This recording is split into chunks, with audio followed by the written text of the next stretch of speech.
What up? What's up, everybody? Welcome to If You Like It, I Love It. This Wednesday, so y'all know it's the reality TV show review. As you see, I'm in my bedroom. Same here. I was like, let me match the energy. Okay. I love it. So I haven't been feeling good for the past couple of days. I've been pushing through, but if I got a chance to just sit in the bed and rest, I'm going to do it. So this is what y'all going to get today. How's the hand? I see we're unwrapped. Yes, girl. Look, it's just a scar now. So, oh Jesus, yes. Putting the vitamin E oil on it. It'll help with scarring too. Okay, definitely. I'll make sure I go get some of that. Yeah, because I'm surprised that it's healed so fast. You know what I mean? Because initially, when they actually cut it, it was gross. I was like, oh my god, is it gonna ever look normal? But it's coming back, so that's good. Shout out to everyone that has been reaching out to me the past week just from our show on Friday, right? Because I guess the algorithms are starting to pick up, and people are starting to see that I'm live again, I'm doing the shows again, and it's exciting because the same people that were supporting me when I first started back in 2010 are popping back up like, oh, look at I'm just like, oh my gosh. So shout out to all y'all. I love y'all. Thank y'all for still rocking with me. Y'all see I'm doing something, y'all pop back up. So I love y'all. Thank you so much. My inbox has been crazy. So yeah, I appreciate it. Thank you guys so much. So listen, I got notes today. I had a meeting with Karma today, y'all. I was like making moves and I got inspired. I was taking notes. I said, okay, but I actually typed them today. So let me pull my notes up. We're going to start with the Housewives of Atlanta. We are at season 15, episode 9, okay? Before we even start, Karma, did you like this show? What's your rating for this show? I did not get any graphics.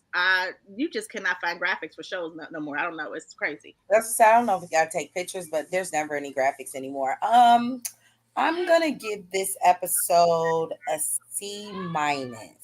Okay. I didn't really care for the Okay. episode at all. There's just small moments, but C minus. Okay. What was yours? Probably like a D minus. I didn't like it. Yeah. I didn't like it. I think, was there a moment that I liked? Because I be trying to focus on that one. This part did touch me, type of thing, but it was good to see Lisa Wu and Deshaun. That was it. Okay. Yeah, nothing really. Mhm. No. So anyway, we're gonna just go into that. That hopefully that review was kind of quick. So we'll see what happens. All right. So Housewives of Atlanta. Cherie is getting acupuncture. She has fibroids and she doesn't want to do the surgery, so she's trying other ways to deal with it. She's a big baby during the whole thing, which I understand because I don't like needles either. I've been like considering acupuncture for a while now, right? But I'm Mhm. scared. I'm scared of them needles. So I understood her being a punk because I was like, and I'm trying to see if she just exaggerating or if it really hurts. Because she was all like, oh, what? And they were like, it ain't even happened yet. So I was like, oh, God, girl, now I really ain't going to ever do it. You like, this is not help me. But she does that. Marlo was still on cloud nine from her date. It is funny hearing Marlo talk about this date like it's her first date in the world. Like, girl, like, weren't you like dating rich old people? Like, why is this like, maybe it's like a younger, Maybe because he's this. maybe.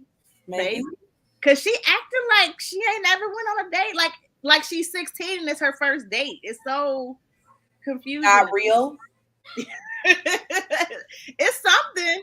Cause I'm like, I girl, mean, like people, we get. I mean, if you had a really good first date, like you do get excited, can't wait till your girlfriend's like, "Girl, like you going through that delusional mode," yeah, or is it like maybe I'm speaking to myself? But if I actually had a good time, yeah. like my girl chat, I'm like, so I'm already discussing the colors because I feel like this is going in the direction I have of a friend like romance that. I do have a friend like that. because I don't really date. Like it's very hard to get me even to do a date.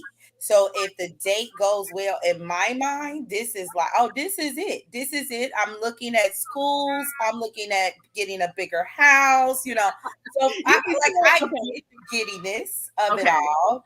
I just was kind of like, I don't know. Nothing really comes off as authentic this season for Marlo for me. So Oh, maybe it's a little for biased. sure. Yeah. Yeah. Yeah. I So agree. I don't know. Again, it was just weird to me because Marlo's like 50. Like, why are you acting like you never been on a date before? But listen, probably whatever. finding a great date at 50 is probably like a whoo, because finding one at 30 something is like, so you want to do Right. what? You want me to plan the date? Like, what you mean what we doing? Like, you not got a plan? Right. So maybe it is a good thing. I just thought with the tax bracket she in that it was a nice date, but I didn't know it was like pow pow wow wow considering everybody has money. Yeah. His date kind of to me felt like a plug.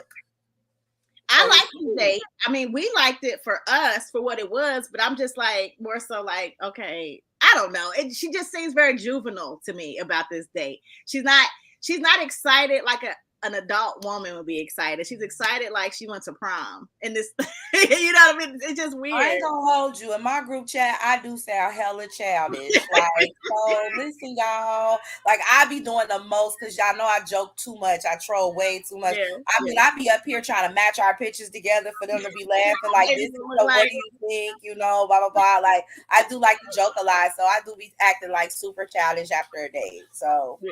maybe But I I mean, maybe I don't. If you're serious, then maybe I can understand Marlo. But I feel like she dead ass serious, and it's like, girl. maybe But okay, she. then we got Sonya.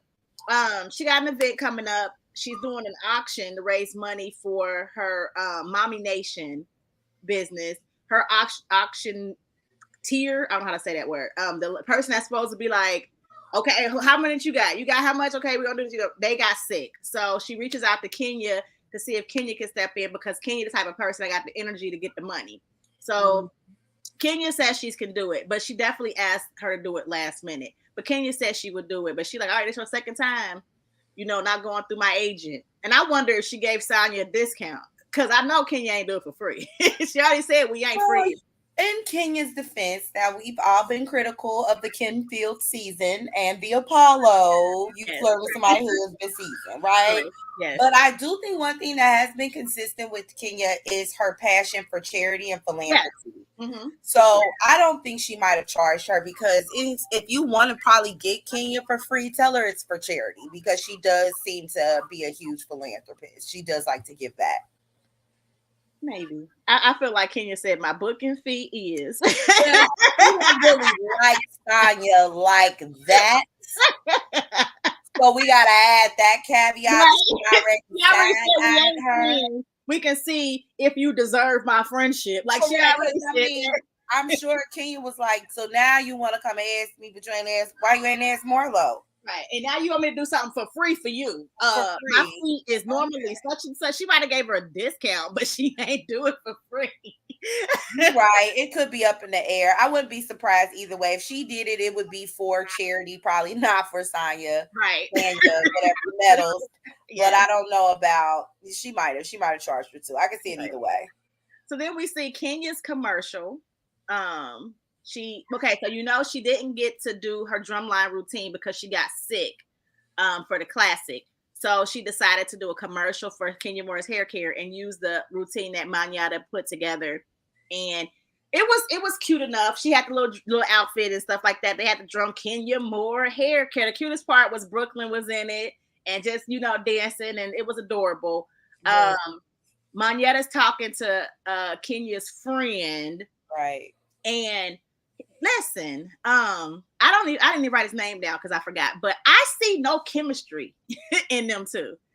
Or it's awkward. Like it was just so awkward. He came, he brought some food from his restaurant. She's like, oh my gosh, you're so nice to be here. Hi. Brooklyn, remember Mr. Such and Such? Okay.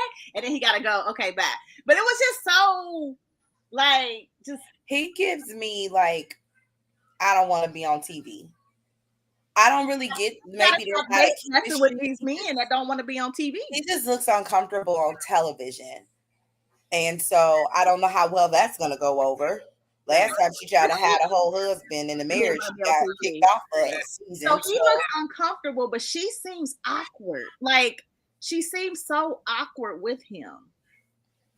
Probably because Mark Daly is crazy when we talk about it. Maybe so. I haven't seen enough of them. I just kind of a little bit. I kind of get a little mixture. Like I haven't really seen like enough. But I do want to know where are we supposed to see this commercial? Because if we're gonna keep it 100, not that it's a bad marketing stream like for you to do the commercial, but who's watching commercials? So will this be on Bravo?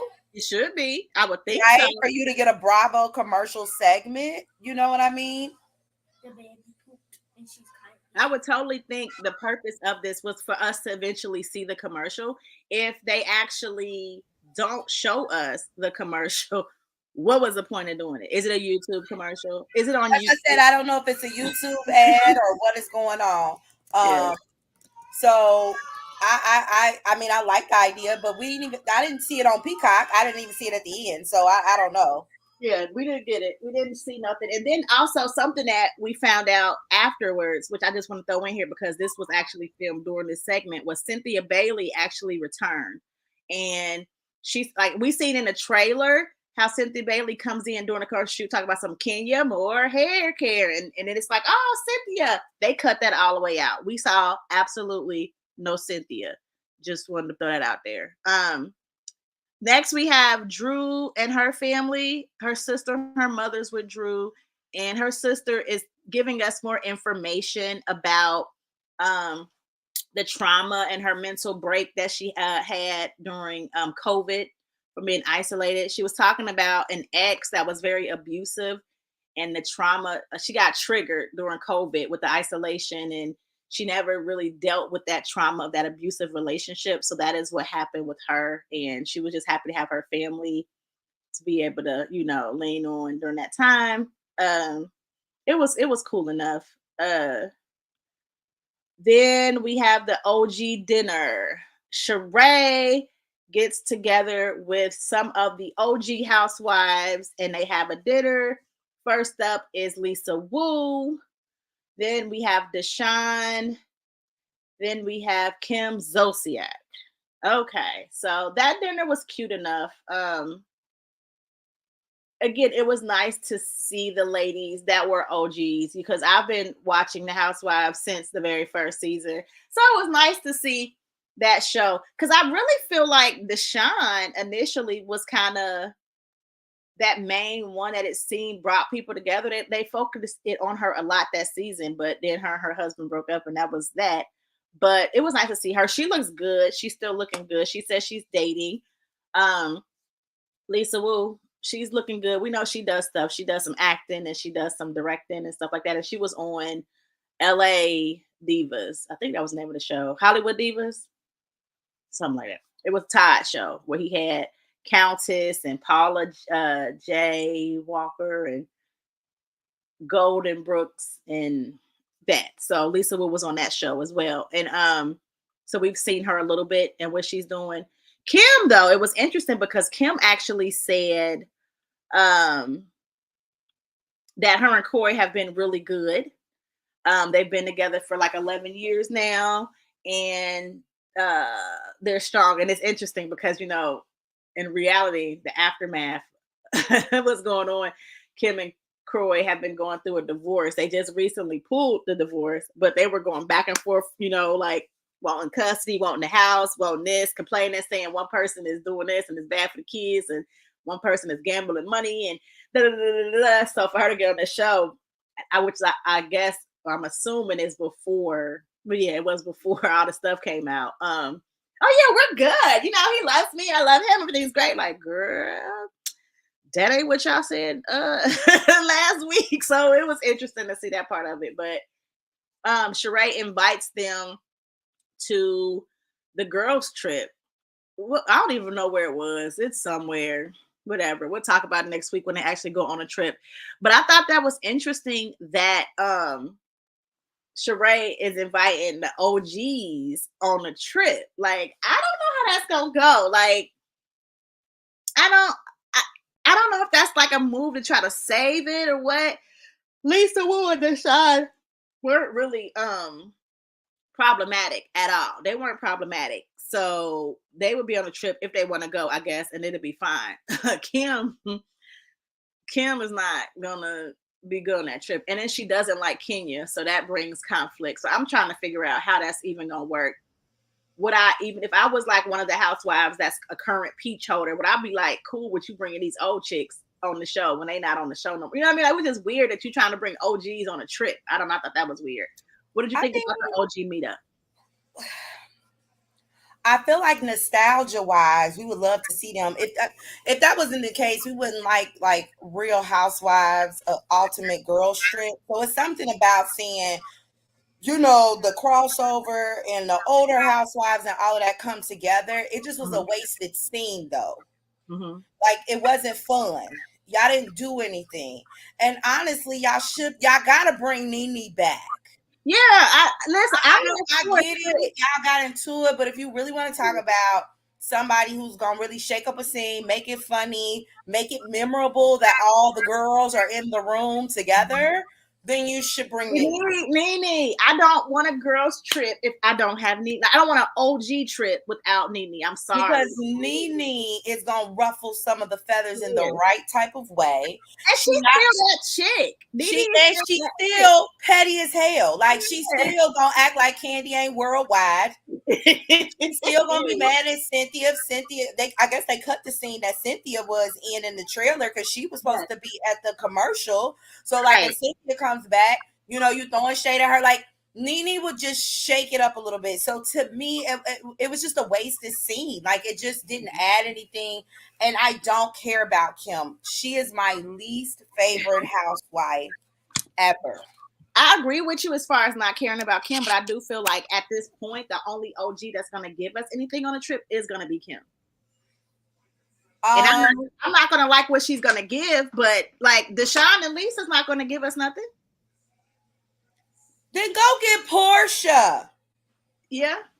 Go get Portia. Portia and Kenya wasn't the BFFs even when she left. Yeah. Go get Portia. I'm tired of people keep trying to I don't think Portia will come back with Kim and that wig and that fake divorce marriage, whatever they got going on. I don't want to see Kim or those horrid wigs on my Portia's not. Let me tell you why Portia's not coming. Portia, she left purposely for a reason because she knew Marion Simon. It's been a little bit, and we found out Jalen was hoeing. Kenya is still coming for that ass. But I think though, even though we still gonna be like, girl, you know you took that lady husband. Yeah. Because we also found out Jalen was doing her dirt with her little man and all of that, that it probably won't hurt as bad as when you first came back. Okay. You get what I mean? The dust has kind of settled a tad bit. I can see that Kenya is going to. And listen, I want Kenya to read Portia. I want Portia to come back just so Kenya can give it to her. Because I don't care what Fallon was doing with Jalen, what was going on. The fact that you portrayed to be her friend is shady. Portia is shady. Listen, Portia be ready for it because then she gonna talk about Kenya's long time divorce. They're gonna give great authentic shade towards each other because they don't like each other.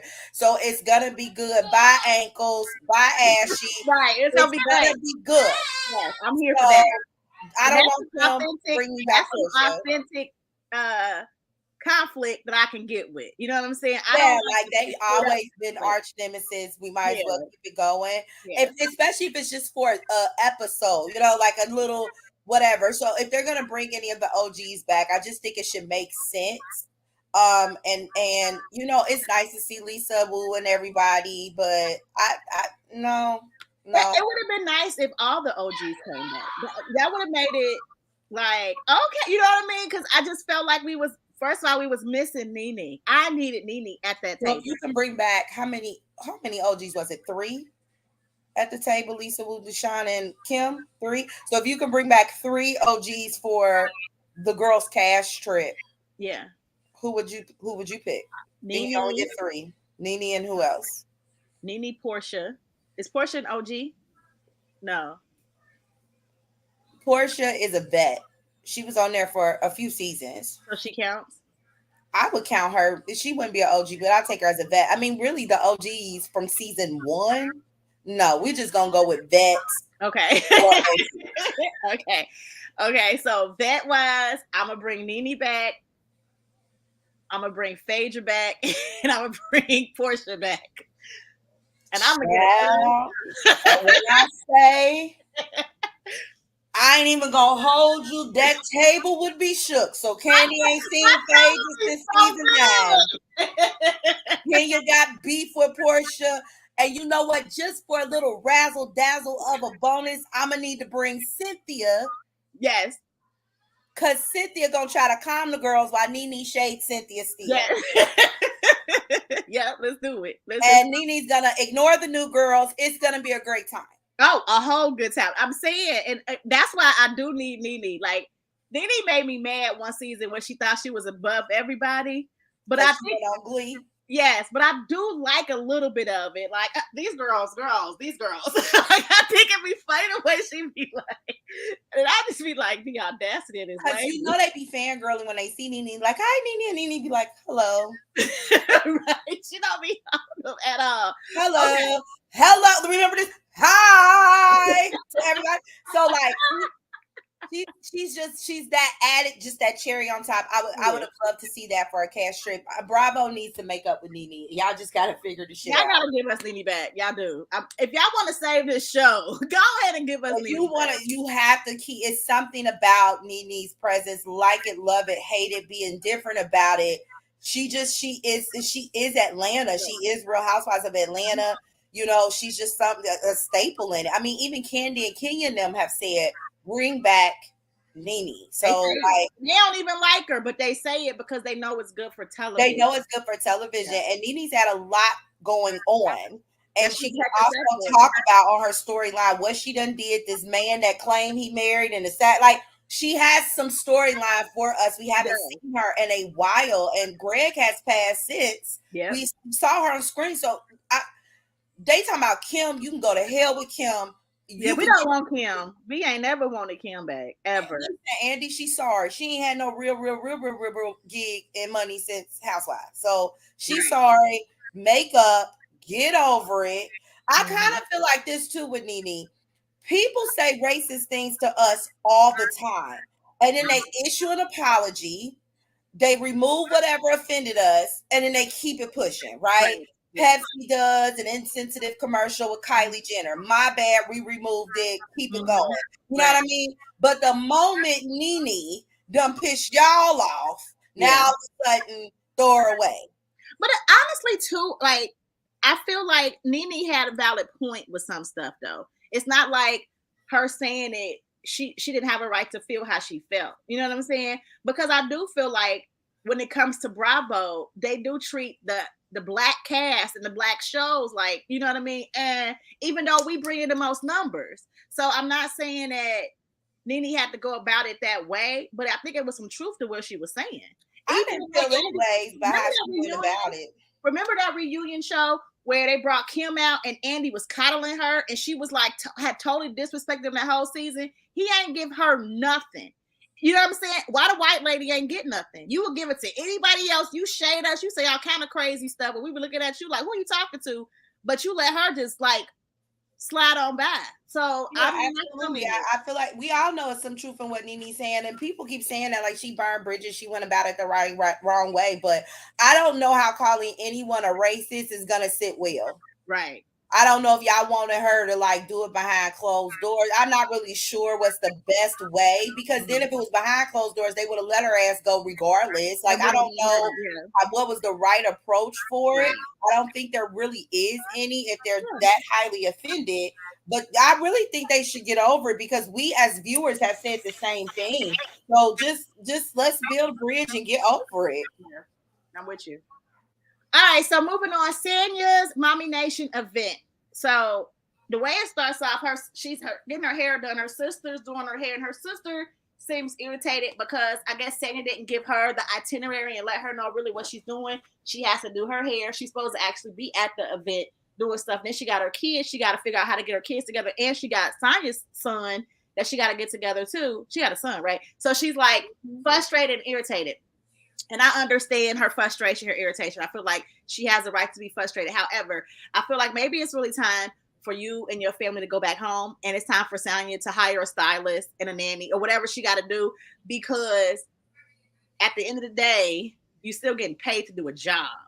And if you can't do the job, she needs to pay somebody else. Like I was kind of irritated. Do her damn hair. Like, girl, you sitting there just like, I don't know, y'all. I wasn't mad at the sister. I didn't really care about Sanya's tears too much. I didn't care It about sounded tears. like her sister was telling the truth though, because she ain't stutter with it or nothing. Like she even told her, "Stop crying, gonna mess up your makeup." Yeah. But you did tell me what time to be The here. way You she know, said, I had to get my kids, get your kids together, and everything else. So I right. won't be coming to the event because now I'm sitting here doing your hair. But if you pay attention to the sister from the very first episode, she kept saying Saya was inconsiderate. Yeah.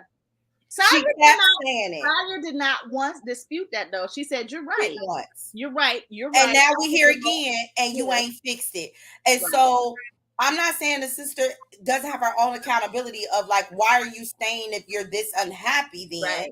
But I just think it's such a deeper dynamic because people keep saying, like, if you was living in my house, you wouldn't be talking to me like that. But Saya asked them people to come. Mm-hmm. It wasn't like they was homeless, and then she said, "Come and can we stay with y'all?" You wanted them to move with you because Sanya's also codependent. Right.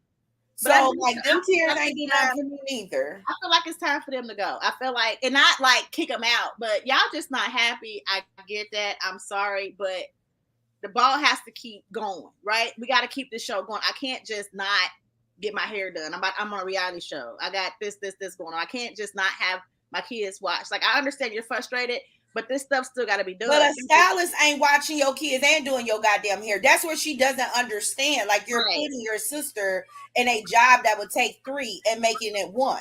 Right. That's why I said she needs to hire a stylist. She needs to hire a nanny. She needs, you know what I mean? Like, it's time for you to grow up.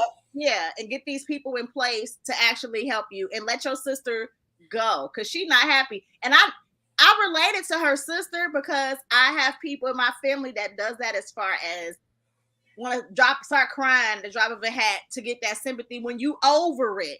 And you were like, okay, stop crying. Anybody got time for them tears? Like, and I was like, oh, I feel her because I have been there. But she done seen her cry 15,000 goddamn times. And like I said, it's something about the sister energy a little bit that I kind of mess with. Like I said, I need her to leave, but like I feel like she be stating some facts. Yeah, I feel like she's totally valid in her feelings. She's supposed to be able to feel like that. That's right. But it's time for you to go. You need to like be like, I'm not doing this no more. It's time to just go because again, Sanya's gonna need these people in place. So you need to remove yourself. Where's the mom at? She was there. So why is the sister? Why is all the family there? So now you ain't got event support. The mama, it looked like the mama was working the door or something. I saw the mama. That's what I'm saying. So that you didn't even hire people at the event. So everybody's supposed to be everywhere. They supposed to be in your business and at the house. Right. Saya be tripping, boy. Then she be up here crying. Saya has to get some boundaries and some hiring on her payroll going because this honestly seems like more of a benefit for her. Like she benefits a lot more. She does. And it's like, as moms, I could probably relate to wanting a family member to be with the kid, like somebody that you actually trust. Because even like with me, when I'm at work, my father has my son, right? I'm not going to trust a lot of people with my son. We are taking him through the steps of finding about autism and learning more about it. So it's really new to me. I'm not putting that precious child where we're learning about all this stuff that's going on in somebody's hands I don't know is going to operate with care because he does have temper tantrums. He does like have, episodes. And if somebody treats him, a wrong way, it's going to be a whole problem. So I can understand wanting some family members to be the one with your kid because you trust them to treat them with love as a family member or whatever. However, you putting a lot on your family. It's time to let it go. And in real life, she pregnant right now. Girl, I hope you got a name. I could not. But, okay, Saya. So, the event looks good. It's nice. People start arriving. All the girls come. They cute. Hey, it's glad you're here. Kenya's over an hour late. Now, I feel like because you brought Kenya in at the last minute, right? Kenya might feel like I'm gonna get there when I get there, and if Kenya ain't getting paid, that's another I'm gonna get there when I get there. Then I love you, Kenya. Then you shouldn't have said okay. Yeah. Now here's both of the accountability side. Kenya, you shouldn't have said okay then if you didn't feel like you can come on time. Saya, Kenya is always late. Give her earlier time. She is always late. She was late to the pillow party. Mm-hmm. She was late on the Jamaica trip. Like Kenya is always late. Mm-hmm. Unless it's her stuff. And then everybody got to be on time. Right. Oh, these girls, oh my gosh, are professional, even dressing right. Oh my gosh, what's going on? It's a problem. When it's Kenya stuff, you need to be there prompt and early. You really need to be there 15 to 20 minutes early because it's my thing and we're not going to be looking like that. Right. When it's your thing, y'all can be on time. I don't have to because that's your thing. Right? Yeah. So that's kind of the way Kenya operates. Sonya, you know this. So the fact that you was even surprised Kenya was an hour late is crazy to me because you already knew what it was. And then she called Kenya to check to see, like, what's up? You doing okay? Are you still getting your makeup done? And Kenya, like, girl, look, I better come, whatever. I'm coming when I get there. But I don't like the fact that my +1 ain't sitting with me. I was like, we ain't even, girl, I ain't care about your damn +1. You're supposed to be hosting this event. So I was like, Kenya. But Kenya does show up. And shows out. And they raised $78,000, and it was very nice. Sheree got an award, a mother award, where her son Cairo presented her the award. I thought that was cute. That was probably the cute moment. Cairo coming out, because Cairo has been, since we've watched him grow on the show, he don't like to talk a lot. He be kind of quiet. He don't, you know what I mean? Like that. So for him to come out and to say something to his mom was really cute. Plus, I have a soft spot for Cairo because my son's named Cairo too. So I thought it was cute. Ma'am, you better say hi to your baby in the comment section. You better put her comment on the screen. Who said something? Oh, that's my dog. Hi, baby. Breaking news.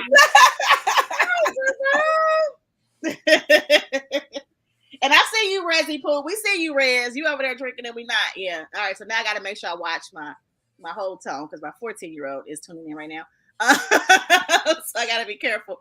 But I did think that part was cute. The son presenting his mom and her saying she an OG mom, she a grandma. That was cute. I like that. But that was the episode.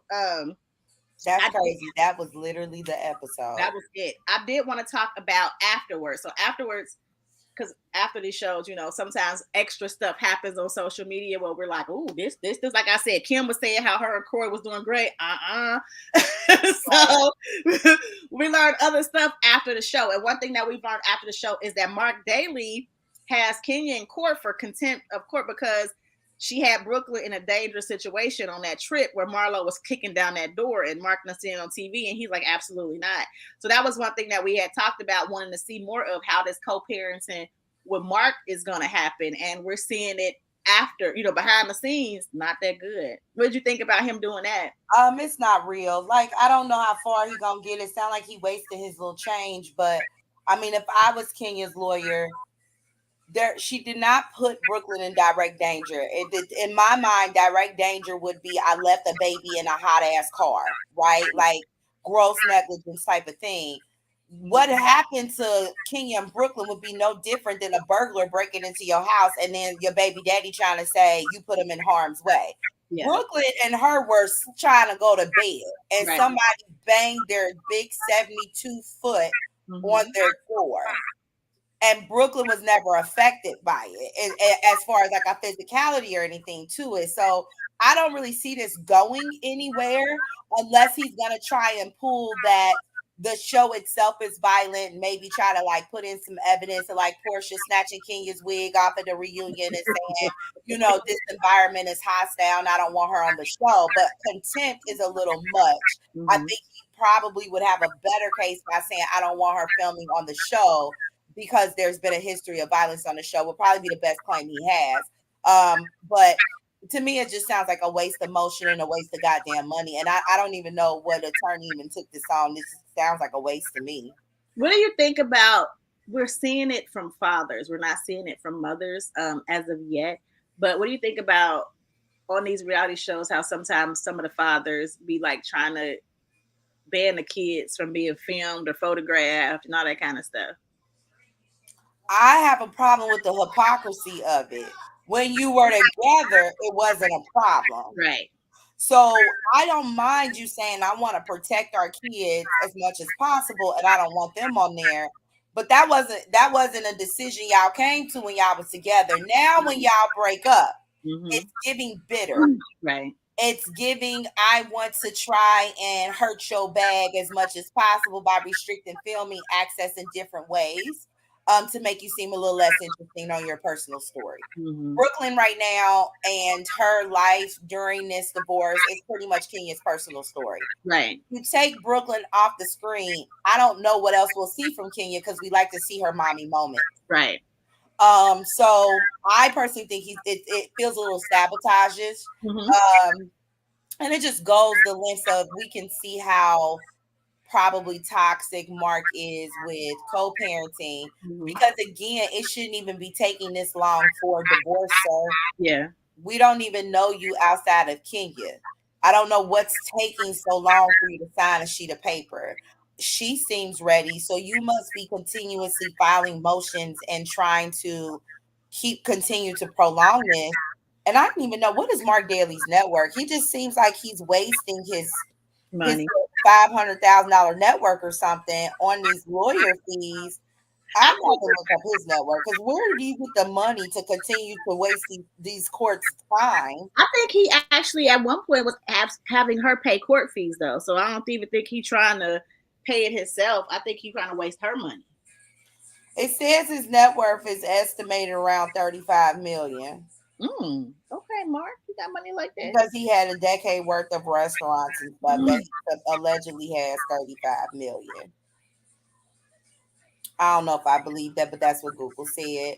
So, I guess that's why he got time to waste time. But I don't know. It sounded really, really toxic and volatile. And I feel bad for Kenya.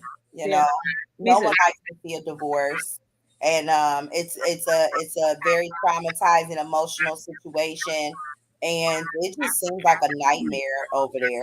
It does. It does. And again, I've never like since Kenya has come on the scene, I've always had issues with her. But I don't wish this on anybody. And I feel like it is just a waste of time that he's even doing this. Like, bruh, take care of your kid. Let this girl, it's just so stupid because their marriage wasn't even that long for him to be this petty. And like, bruh, what was y'all married? 2 years? Sit down somewhere, Mark. Like, come on. And So, this is reason to me number 3,045,000 why she should not touch them damn embryos. yeah. For me to her, like I just don't think it's a good idea. Yeah, it's gonna be a problem. It's gonna be a I feel problem. like it's gonna be a problem. Like he's gonna contest Hmm. the access to that baby. Like I don't think it's a good idea. Yeah, I don't either. And then speaking of people that are trying to keep people from getting their bag as far as showing their kids, let's go to Love and Marriage Huntsville.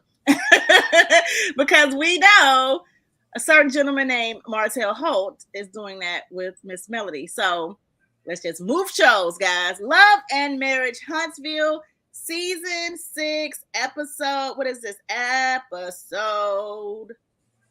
Is it 13. 13? Episode 13. Okay. Starts where the last episode stopped with Kimmy and Kiowa. And Kimmy is talking to Kiowa, stating how she feels like she lacks, hi Cairo, hi babies. Sorry guys, my kids. So she feels like it lacks integrity that Kiowa didn't step up and say something. So I was irritated, right? Because I feel like Kimmy is demanding something from Kiowa that she doesn't demand from her husband. I feel like it's very weird that you want his ex-wife to step up and defend you when your own husband won't step up and defend you. Kimmy, I'm gonna need you to use that brain that you got because we were telling you you were so intelligent and you had so much emotional intelligence and you communicated so well when you're being stupid at this point. I can't even give excuses for you because that is dumb to me. Kiowa does not owe you anything to defend you. And at the end of the day, I really do think you were the side chick. How do you know? Like, we know at this point that Maurice does lie. You making it seem like your husband ain't never lied and you don't know him to lie. Because even if he told you when he got with you, I'm over my wife, we're getting divorced, the papers is signed, blah, blah, blah, but I ain't messing with her. You don't know what he was telling her. You don't know if he was doubling back being with her. And all you have is his word to go on, right, Kimmy? You think your husband is so trustworthy and he don't lie? He don't lie at all, Kimmy? He ain't go to Atlanta though, right? He ain't go to Atlanta. He wasn't there. But he don't lie. Oh, okay. All right. All right, Kimmy. I have a Okay. question. I just a quick refresher here. I kind of get confused on the Kimmy story. At first, I thought it was they didn't sign the papers, or they were waiting for her signature, or they were already signed. Can I get a clarification? She said they were already signed this season, right? A couple of episodes back, she said the paperwork was already signed. To Melanie, right? Yes, to In the Melody. shop. Yes, to But Melody. I thought that lady said they were just they weren't gonna reconcile. But you wouldn't have had to say that if the papers were already signed. That's clear that they weren't gonna reconcile. So Right. like what? Like and Yeah. then there was that reunion where she was mad at Tisha and Marsau because they were joking about the side chick thing. So I where is this coming from? Because you keep saying it was just Kiowa, but you had to check Marsau and Tisha Mm-hmm. because they were making jokes about it or not Mm-hmm. really defending you as well. So Right. I need to know a straight answer. Was You need, these you signed, need, not you signed? need someone to blame because she is battling with the fact that she know her husband most likely lied to her, and she really trying to hold on to the fact that she was honestly, they timelines crossed. It crossed. He was messing with you and her. He a sex addict. He already done said this crap. He gotta have sex. He was dibbling back and forth. He said he was with a whole bunch of women at one point. They talked about the sex parties in the daggone office, like all kind of stuff. with your husband, and she needs somebody to blame, and she can't blame Maurice, so she's sticking to Kiowa. One thing that she said was to Kiowa, he was like, you stated, because Kiowa was like, I ain't never said you was a side chick. She was like, well, I mean, you stated that we started dating before you were divorced, and that gives people the impression that I was the cause of your divorce. That's not what she said. She said that y'all started dating before they were divorced, which y'all did. Like, and it's not her job to clarify, clear up, or whatever. I feel like Kaya would need to just be like, baby girl, talk to your husband. Ask him what we were doing when y'all got together. Because you sitting here acting like I'm lying and I'm not. Go ahead, Kiowa. But the fact that she keep holding on to this, because for years, you ain't gave us the tea. You ain't gave us the business. You ain't told us exactly what it is. Kimmy want it. She want it. So tell her. Tell her, because she wants it. Like, I'm that chick where you gonna keep asking me for it, I'm gonna give it to you. One thing that irritates me about people when they come into new relationships is they just think they know everything off of one person's story. Most of the time, people don't like to make themselves look bad, and they leave out stuff to eliminate the bad part they did. So then you take this one side and you take it as law and as facts. And like, Kimmy, girl, we all at this point know Maurice was messing with you and Kyle at the same time.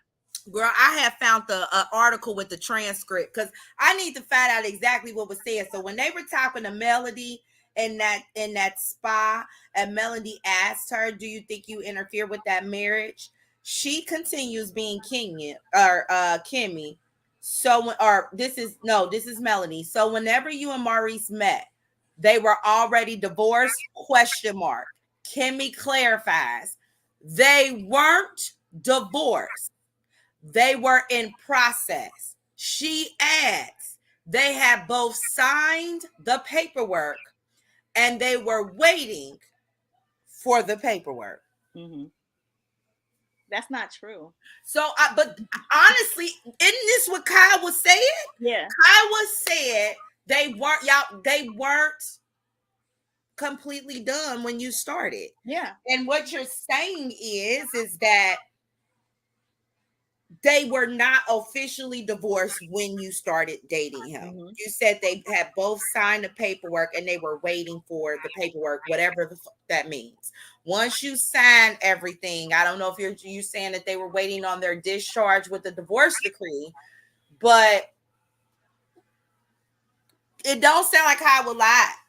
It doesn't. It's just Kimmy wants Kiowa to step in and be Captain Saber Kimmy, which she needs to ask her husband to do. How come y'all ever seriously, they made this joke about her being a side chick. Maurice ain't step up and say nothing. Why he ain't stepped up and said nothing this whole time?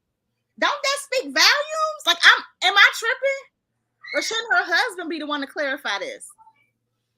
I mean, he could try, but we don't believe him neither. But why is she demanding something out of Kiowa that because Kai was the one that said to us, you knew that we weren't.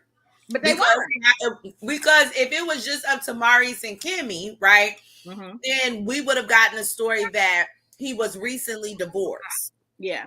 Right? And because Kimmy has said Kyle cheated on Maurice.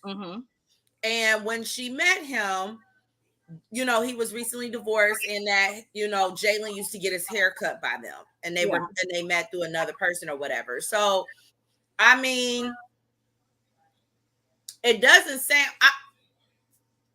I also have questions with Kimmy with that. Another reason why I think I was telling the truth is, so if this man just signed the divorce papers, you thought he was healed from being cheated on to want to date him that soon after a divorce?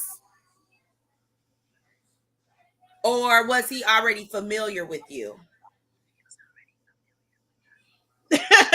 Allegedly. So another thing that I find confusing is what you just said, because she did tell us that she met Maurice because he was a barber and he was cutting Jalen's hair. And she was like, ooh, let me go see da-da-da-da-da. But then most recently in the interview, she said that she met him because he was doing real estate and she was trying to get into real estate. So she went with him and learned about property. So how did you meet him? And when did you meet him? And when did they get divorced? When was that finalized? Because I'm hearing a whole bunch. And do you realize you on reality TV, Kimmy, and that you say this kind of stuff, and we can go back and play it again and see what you said? I'm just Maybe trying to this figure is it why out. Kimmy didn't feel the need to get into that Ariana Curry Melody situation. Mm-hmm. Kimmy don't speak on that. Exactly. Why is that?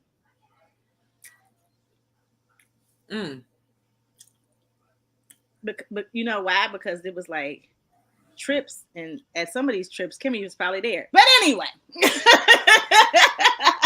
anyway, let's keep it moving. So Kaya does state, I never said that Kimmy was the side chick. If that makes you feel better, I never said that Kimmy was the side chick. Kimmy takes that as a I'm sorry you feel that way apology, but she said And it was, and that's all you're gonna get, ma'am. That's all you're going to get, Kimmy, on this topic. That's all you're getting from her. Why should she give her more when it's like Kimmy knows the truth though? Like I'm sorry, I'm not under the impression that Kimmy does not know what it is. The fact that we are all able to read in between the lines, we were watching this since season 1. We done peep game. You and Kyle was both messing with Maurice at the same time, whether he was separated and he was confused on if he wanted to work his marriage out. He was dabbling back and forth. We know this at this point. Like, come on, this is clear as day at this point because your husband won't even sit up and say nothing. So it's clear as day to us what's going on. Kimmy, you not stupid, baby. So stop playing dumb. You just gotta stop. You gotta stop it because it don't work for us. I'm not dumb. You can't play dumb and think I'm gonna get on board on a dumb bus with you. Like Faith got on a dumb bus with Stevie J. I'm not getting on that bus. You know why too? Because if Kimmy admits after all these seasons that indeed she was a side chick, Kimmy has always been kind of characterized as the person that has the most integrity and kind of the most level-headed and rational, emotionally intelligent person on the show. Mm-hmm. It would make people question Kimmy's entire persona for us, the way that we kind of ingest her on television. Mm-hmm.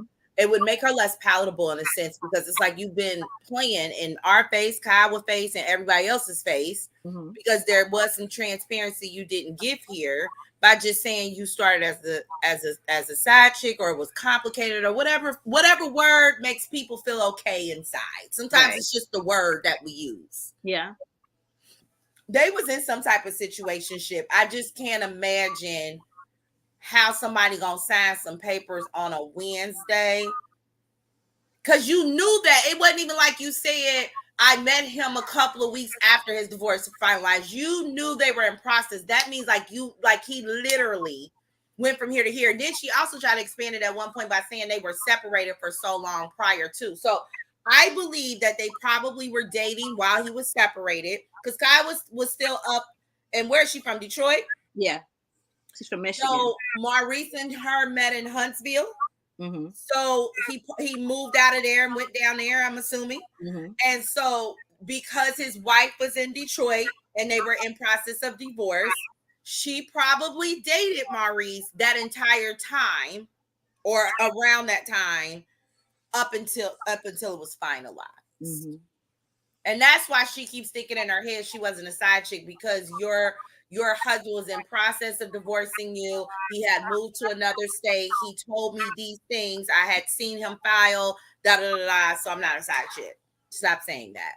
That's some of the situations with marriage, though, and when people like are going through the process of separation and of divorce. Sometimes they do look at Kim and Croy, call it off. We're gonna work it out. We're not gonna work it out. So to get with someone while they're in the process, it could be shaky and shifty because they can go back. So again, he might have been dabbling in with Kiowa, maybe not. I don't know. I always wanted to hear more about Kiowa cheating, but they ain't gonna give us that. So Kiowa ain't gotta explain nothing to me because I understand. I'm not saying this right, but I'm saying I understand. And now I'm gonna leave it at that. I say I can understand probably how it happened. Yeah. Why it happens. Mm-hmm. You should have left before cheating because I really can't stand cheating, but I understand. Mm-hmm. I understand watching him on television. I get it. I get it. All right, so we moving on. Stormy meets up with Mel, and that is awkward. That is so awkward. Stormy feels that Mel will sometimes avoid the harder conversation just to, brush it off, just to get through it, because she doesn't want to do it. Mel's like, no, if I didn't want to do hard conversation, I wouldn't have the tea. I wouldn't be meeting with you right now. Like, I don't have an issue with hard conversations. So then they get in on the topic of Stormy's mom. Mel just flat out asked her, did you know your mom had an issue with me when we first started hanging out? And then Stormy was like, well, I knew she didn't like you from what she saw on TV, but I feel like I have to have a relationship with myself instead of going off my mom. She didn't like my husband, some of my friends. She don't like my aunt. It's something different. And Mel was saying, I'm just at a place where I don't want to be around that type of energy, right? I just got rid of Wanda. I'm not trying to have your mama slide in and be the next one. I'm not dealing with that because I can't be disrespecting people's mamas and doing this now. I'm not about to have your mama disrespect me. I don't want no parts in that. And then Stormy says that she just feels like Mel's gaslighting and being passive aggressive. I disagree with her though. Why do I gotta deal with your disrespectful ass mama? Like, why? I don't want to. I don't have to. Like, I don't get how that is gaslighting. Your mama told me to shut up. Your mama got loud with me at the tea saying she ain't like me, this, that, and the other. And I'm supposed to take that? I don't even know your damn mama. Absolutely not. So do you think that Mel was gaslighting her by saying, I don't want to deal with that? Gaslighting, absolutely not. Mel is passive aggressive. We gotta call it thing. Mel is passive aggressive. She's not a rah person unless you Ariana Curry or Martell Holt. Yeah. That's probably where you're gonna see her rah come out. But she can definitely be passive aggressive. However, in that particular conversation, I was 100% with Mel on that. Stormy, I don't have a relationship long enough for somebody to have to deal with your mom. And as somebody who has a complex relationship with their mother, this is what I do because, Stormy and Tisha says the same thing. I can't control my mom says. And the way that I have navigated through that, because my mom can also have no filter and she can come off a little much, is that she's not allowed in certain spaces that I'm in. Right. So in other words, because I can't control what she says, she would have never came with me as a +1 to that tea party. Because I can't control what she says, you will not be filming here. At least if you go on Twitter or if you go on Instagram, there's a clear boundary that I have shown that I don't allow her in this space, but I can't control this. Right. She don't listen to me. She ain't gonna listen to you. It's no point in engaging. Ignore her. Right. I also tell friends of mine, keep conversation limited. Don't tell her certain things. You know what I mean? So to me, it's not about Stormy and Tisha controlling their mothers. It's the fact they do not have boundaries with consequences. Because their mothers don't need to be in all of these spaces causing chaos. It's also, for me, it's not even just I can't control her. It's that with Letitia, I feel like Letitia doesn't want to control Wanda because she tells Wanda this stuff and Wanda goes and does the fighting for her. So Letitia actually embraces Wanda stating what she want to say because it's really how Letitia feels. Now with Stormy, it might be a little different because we saw how it was with her auntie. However, if you knew your mom didn't like Mel, why did you bring her to Mel's event? Hold on. If you knew she didn't like Mel from jump, why didn't you prepare? See, I prep people with my mom. Yeah. You know what I mean? Why didn't you prepare her to say, hey, before we get started, my mom can be a little much and unfiltered. But, I would love for you to come over, but not while my mom is here. She kind of has a predisposition, perception of you, whatever I want to say, of you on the television screen. And I just don't know what she's going to say. I don't want you to have a negative encounter. So I want you to come over on this day because I would like to form a relationship with you without you having to kind of interact with her at this time. Yeah. That's what I'm saying. Stormy keep talking about tough ass conversations, but you won't have it with your mama. Her mama. That's it. Have that with your mama. That's what I'm trying to figure out. When it comes to Stormy's situation, her family, the way she was with her mom and her aunt, the way she is with her mother, you seem like to avoid, conversations that are conflict. unless you are trying to make somebody else approach conflict and what you feel they need to say and how they should act or whatever. What's up? That's what's up. Just like her mama. Yes. When you don't deal with some of those traits, you end up becoming the person you dislike.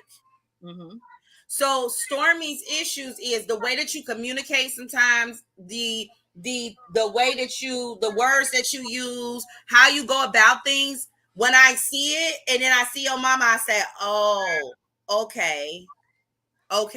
Because your mama don't like to address grown conversations neither without getting rah-rah. Right. And you seem to go off with rah-rah and that's what's up and da-da-da-da-da. So, and then you come back and say everything Gucci, and I'm sure your mama come back and be like, you still mad. Right. So there's some similarities in approaching conflict that I see between Stormy and her mom. And unfortunately, no one has time for that. At all. No one has time for that. And I'm not dealing with somebody else's mama. I'm sorry. Because I am like Mel in a sense where I respect my elders and I'm not trying to snap on somebody's mama, I'm not going to put myself in a position where I might have to go off on your mama, or I have to just sit and be disrespected by your mom. I'm not okay with that. So yeah, I'm a pass. That's some energy I don't want to be around. I'm not mad at Mel for creating them boundaries. I think it's actually healthy. Otherwise, she cussing your mama out, and then you and her fighting. You know, that's not gaslighting. I don't even think that stance is passive aggressive. I think Mel is passive aggressive. I don't think her saying that is. I feel like that is healthy. Well, I think where it becomes passive aggressive is, and this can be debatable, was when she, decides to go off the grid and not talk to people. I think it would have been better when they first had that meetup. She wouldn't have said, oh, girl, you could DM me, right? Because that felt like a little gaslight. If I'm calling you and you're not answering, or I don't have your number, I'm not going through 17 hoops and loops, especially if I see you on Instagram and you alive and well. It's not like you went dark. I'm not doing all of that because I'm assuming you don't want to be contacted by me. So I would have rather her just come out and say to her, listen, Stormy, once you became a castmate, I take a break from the show. And because you're included on the show, I prefer to develop relationship with you on camera. Yeah. For me, I agree with you as far as the way Mel handled that was passive aggressive, but I'm saying in this moment. In this moment, no, but I do feel like there was a tad bit of gaslighting with the whole, can we DM? Why didn't you DM me? Like that girl. I agree, but that was still a different conversation. But I'm saying that's probably why Stormy feels this way. Yeah, okay, and I get that. You get what I'm saying? That's probably because you did it earlier, and I feel like because we had this situation earlier, and now this one, I don't know if it's really my mama or what it is, because you already had changed your number, and now it's my mama. Is it a mixture of both? I kind of wanted a little bit from Mel that says, not only am I not dealing with your mama, I've already told you that I don't talk to castmates. Yeah. You proceeded to come on and want to have a conversation about that. I also see on social media who you hang with, and I'm concerned about that. You going out or you taking pictures at New Year's Eve with my ex, and my ex being someone who is manipulative and controlling. I have to protect my peace. I don't know if you're going to run back and actually say something. Destiny got into the middle of it and it was crazy. It's giving me PTSD anytime I see a friend of mine hanging with my ex. With those three combinations, I see you on set for 15 hours and then we're going to fuck home. Yeah. That's what I wanted. I can get you with that. I guess I just feel like because Stormy makes it seem like once we have these conversations, it's Gucci, right? They already talked about the DM thing in another scene when they got together, and it was supposed to be Gucci. That's why you came to the tea, because we had this conversation. We already did this, and it's Gucci. So why are you still holding on to that? I cut you off. I cut everybody off. I told you that. You was mad. It was passive aggressive, whatever. We talked about it. It's Gucci. Now it's another topic with your mom. You didn't prepare me for your mom not liking me when we were talking. when I was at your house filming my music video. I didn't know nothing about your mom. That's the problem now. Then your mom got at me. So anything I say now, it ain't got to do with cutting you off before. Your mother told me to shut up. That's a problem. Like, I just think she should have gave a nice conclusion. Yeah. Let me run through where we're at right now, so you can understand how we got here. Since we need to have a tough conversation. We're not that girl for me. You know, we can kiki on camera. We can go and be cordial at events. You're not that girl for me off camera, and here's why. Here's what I'm looking for. Here's where you don't match, and I wish you well. Enjoy, love. Enjoy, love. And it's why I can't be on reality TV, because we're not playing these games. We breaking 3rd, 4th, 5th walls. I saw this on Twitter. Bring them down. This happened here. You come on camera. You want to give hugs. Your mama cuss me. Ma'am, I don't have them types of games to play. Right. Enjoy, love. Yes, I'm with you. Thank you. I'm with you when you're right. I'm with you when you're right. Come on, Christina. Ooh, yes, that's exactly what it needs to be. We ain't playing these games. I don't understand how she's filming with any of these people at this point. I really just don't get it. Like, I would not, in my real life, absolutely not.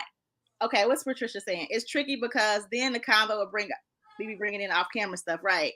Exactly. But it happened though. And if that's the reason, you don't have to go into major details, but you can say off camera, there was some activity that I didn't like.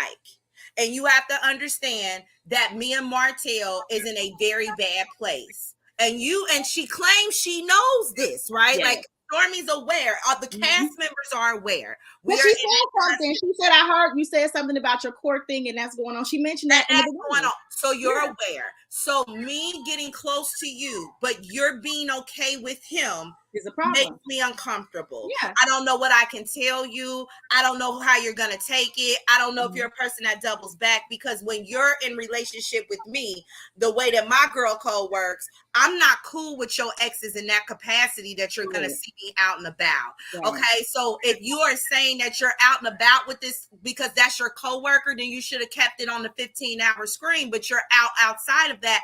I don't like that. So we're never going to be friends in real life. I agree. And they did talk. We don't know what was edited out. We can go off of what they give us. So that's the only thing we can give commentary on. But yeah, we don't go by what they give it. Right. And I would have said all of that. At this point, I feel like it would be better for Carlos to interject the stuff that happens behind the scenes, because it's public. So show the Facebook lives and the posts and the pictures, because they ain't had no issue showing a picture of Maurice and all them in Atlanta. So show us some background stuff. Yeah, they need to, because that's why the stories never make sense. It is plenty of reasons why Mel wants to distance herself from these people. Show it. Show it. When she brings in the receipt, put it back on the screen, because honestly, that would have been my spiel to her, beloved. And I wish you and your sage and your hair products peace, love, and prosperity. I'll see you when I see you at the next cast event. You don't need my new number. We're not in that space at all. You will be cut off at the reunion. Thank you so much. Hit me in my DMs. And then I would have asked her, was that direct enough for you? Are there any questions that have not been answered? They do need it. They do need it. Yes, the show is definitely, the show is off. Yeah, the actual show is on social media for sure. That's the show. You got to keep up with social media to even understand the real deal, because honestly, they do film it as if social media stuff's not happening. So then you would look at Mel and be like, why is she being like this? But then if you actually pay attention to the social media stuff, you'd be like, no, I wouldn't want to be around them people either. Like, I get it. Like, yeah. So moving on, they got the Black Expo Comeback Group Initiative venue meetup. So Letitia decided to go ahead and book this, take step out on faith and book this venue for this event. Letitia her booty is bootying. She got on some booty jeans. Martell is checking her out, and he makes it a comment like, "Oh, like you've been working out." Maurice like, "I'm looking at my wife." Was that appropriate or inappropriate? What do you think? Just quick on that one. I mean, I don't know their relationship. Sometimes it's hard to judge inappropriateness because it really depends on the dynamic of a relationship. So like if somebody would have said that to a complete stranger, then yeah, that would be inappropriate. But between their dynamic and how long they knew each other or whatever, and that's I don't know. Marsau didn't seem upset. So it doesn't seem like a thing. So I ain't gonna make it a thing because she wasn't offended. That could be the way that they joke. Okay. All right. You know what I'm saying? We'll go with that. I might have been offended. Sometimes society want to be offended about shit they ain't even, the person ain't even mad about. Yeah. And so, you know, there's always a difference between what we portray to the outside world and that kitchen table talk where we be saying anything we want to say in a safe space or talk how we want to talk. That was giving that, like a moment of where that's how they are, not in public. He took it as a joke for sure. He took it as a joke for sure. It wasn't offensive to me. He definitely did. I might have been uncomfortable just because of Martell, but that's just me. Like personally, if he'd have said it to me, but he didn't say like your butt is blah, blah, blah. He just said like you've been working out. So he did word it right. But the comeback, she shows them the flyer, and she did put the comeback group initiative on the flyer. So it's the Black Expo with the comeback group initiative. So Kimmy was happy about that because you know that's been an issue of hers. She does let them know that Mel is out and Stormy's in. And she tells them that Mel said that laugh though. Like I mean, that's what it is. Mel and Stormy's in. So they're saying why wasn't Mel there? She said she basically reiterated what Mel said at their little lunch dinner, how Mel said, like, with how close we are to the reunion and how it was at the reunion, we ain't there yet. Plus, I'm going through this stuff with Martell with court. I ain't there yet with him. I don't feel like it's appropriate or right for y'all to want me to do something like this. And then Martell was like, it's because of me. It's because of me. And he tells us how he feels like they should be able to separate business and the courts and the children because it's for the community. And he's just disappointed in Mel. And I was irritated with him. I don't care if you're disappointed. Like, bruh, why are you trying to force this lady to be in your presence, dude? You are trying to take her kids away, knowing more behind the scenes stuff. You have threatened her with revenge, like to get your way. She don't want to rock with you. Like it's mind-boggling, but I am not a narcissist. I do not think like one. So I do not understand how his brain is telling him this is okay. But clearly he thinks it's okay. Let me see what the comments say before I move on. Yeah, the group has a dynamic and too much. Yeah, definitely too much for sure. Then we got okay, so about that meeting before I go to the next scene. What do you think about that? What do you think about Martell? He's so disappointed that Melody wouldn't be able to separate business and personal, you know, because it's for the community. At this point, Carlos King needs to put a disclaimer on the TV with that trigger warning. Yeah. Man, when I tell you on Twitter, Martell be having people hot, like he is an entire trigger button and a trigger warning that he needs to put on there. I'm never surprised a narcissist is narcissism. You know what I mean? Mm-hmm. I'm never surprised what comes out of Martell's mouth because there is a deep mental issue with him and the way that he views Mel, his obsession with Mel, his obsession with controlling the things that she does, and his possession to want to be in her presence. That I am not surprised that he feels as if she should compartmentalize the fact that you're taking her to court for full custody and still should be able to come and film like nothing is wrong. Because that's the way your brain works. I cheated and had a side baby, but nothing should be wrong. We still married. We should work it out. The way that he processes conflict and the way that he is unaware, like it's almost as if he doesn't really have a high level of empathy. He can't fully understand people's emotions. And so I wasn't surprised neither. Like I said, I chuckled the fact that they threw it looked like Stormy was the new Michelle of Destiny's Child. Yes, they did. And it's Michelle now. Yes. Stormy's gonna step up because she loves community stuff, and she's gonna just, oh yeah, we're gonna do. I love this kind of stuff. I'm down. Let's go. Okay, you didn't know what you were signing up for, Stormy. You're gonna find out in a minute. Okay, so so then we get to Maurice and Monster. They're playing basketball. It's a good enough scene because we actually see Maurice trying to spend time with his son, which has been an issue this whole time. You're trying to make Kiowa and Kimmy be the ones to parent, spend time with him, and you just want to reap the benefits. So one thing that Maurice said to Monster that stood out to me was how he's been trying to make Monster operate how he was because of what he went through as far as growing up. He had to get a job early on to help out in the house or whatever. He had to be more responsible. And Monster has a different type of lifestyle. He has a different type of family, different type of parents, different type of he's in a different tax bracket as a kid because of his parents and what they have going on. So yeah, he's going to be different. He's going to think different. He's going to move different. I feel like when it comes to being parents, right? Because I think I go through this like with my kids or whatever. I was raised a certain kind of way, and certain stuff like old habits die hard. So your parents did certain stuff with you that you might do with your kids until you realize, okay, this ain't necessarily right. Just because my parents did it doesn't mean it was right. I be telling my mom all the time because my mom is always like, who's the best mom in the world? And I say me. She'd be like, I said, no, you was cool, but there was some stuff you did that wasn't right that I'm trying to fix with my kids, right?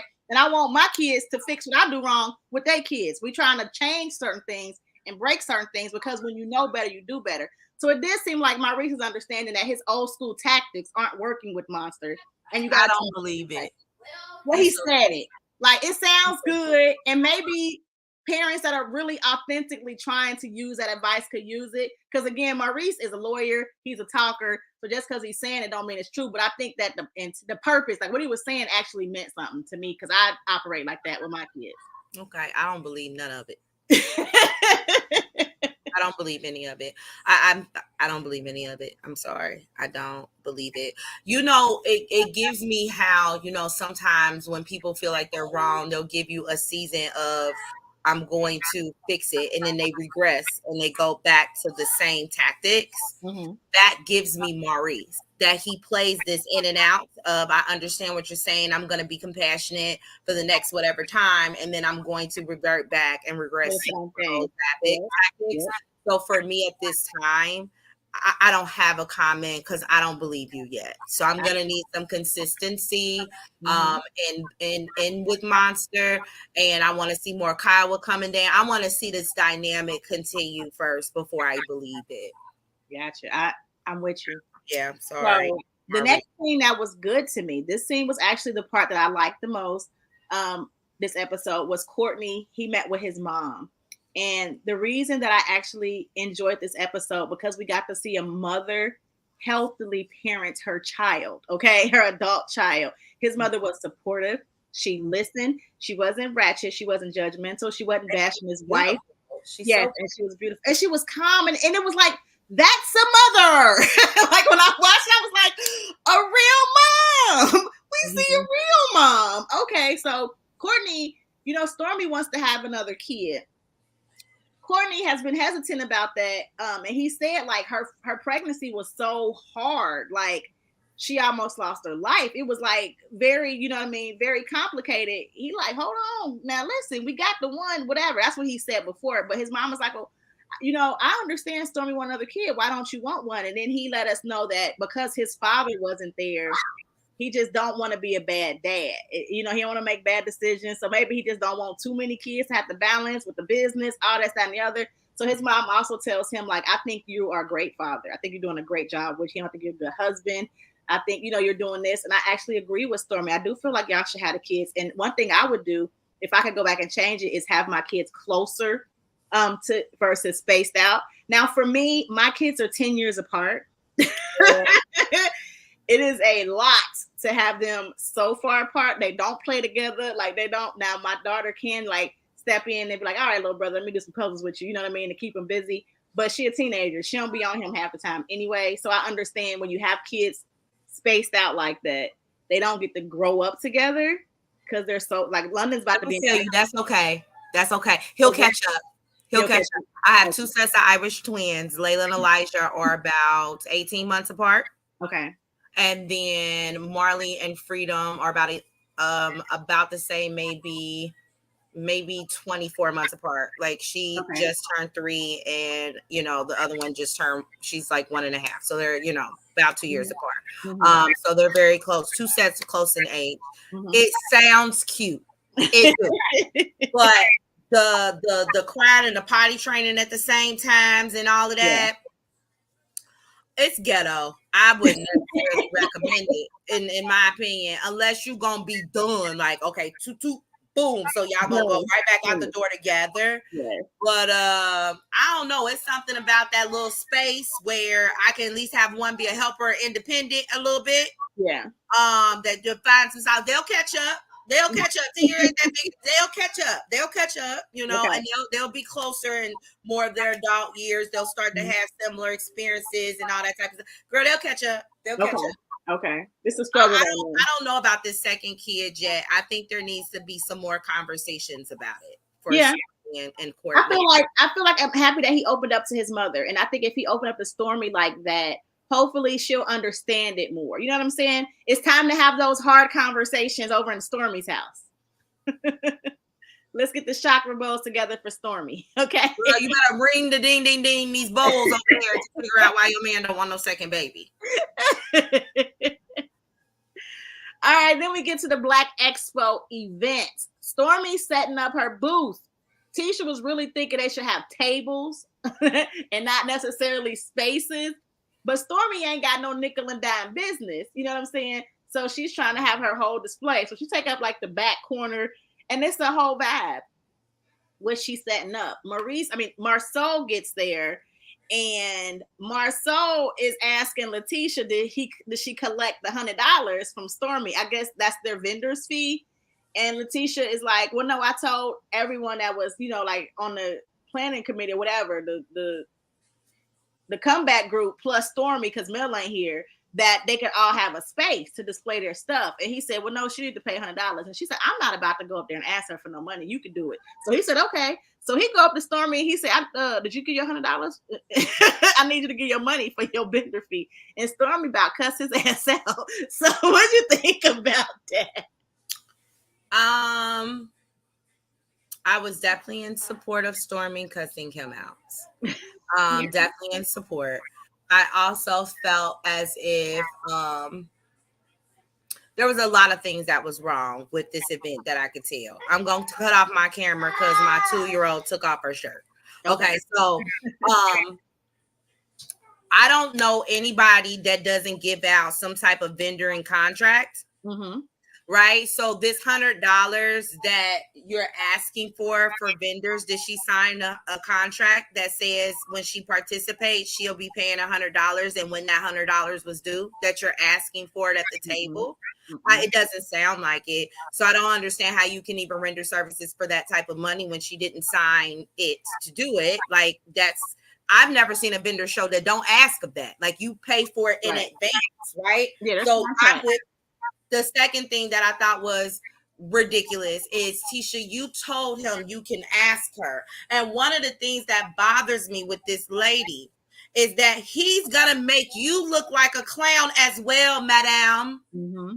You should have said, this is not an appropriate time. She didn't sign a contract. If you would like to get this $100 afterward or talk to her about it, then fine. But what we're not going to do is do this while we're setting up. Like, this does not make any sense to do that. This is bad business tactics, and it's uncouth. Mm-hmm. But she don't say nothing, but I ain't going to do it.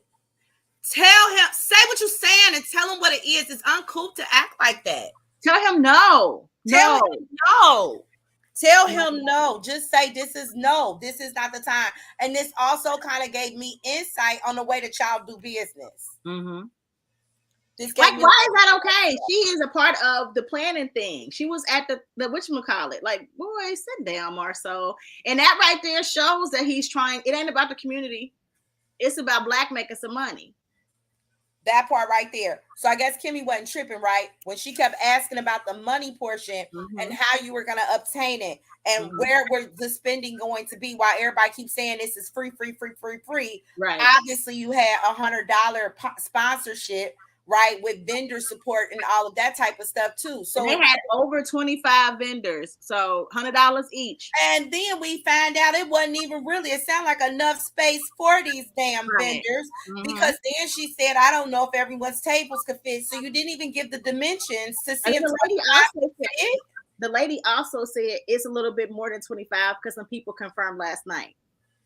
So then you didn't have a deadline to make sense neither. Why are you Right. waiting till the night before to know how many tables that you need to set up? That sounds Right. crazy to me. I would have Yep. been asked for that deadline a week or two before the damn event. And then if Mhm. we didn't have enough vendors, I would have extended the deadline until the week of, or like a week before the event. You know what I Yeah. mean? But like Mhm. sitting here letting this run until midnight the night before sounds insane for setup. Yeah. And I would not. I would not, because I would have thought y'all would have had the amount of tables already in there. So people running around probably finding tables and chairs. So I've never done an event where I've had 25 vendors, right?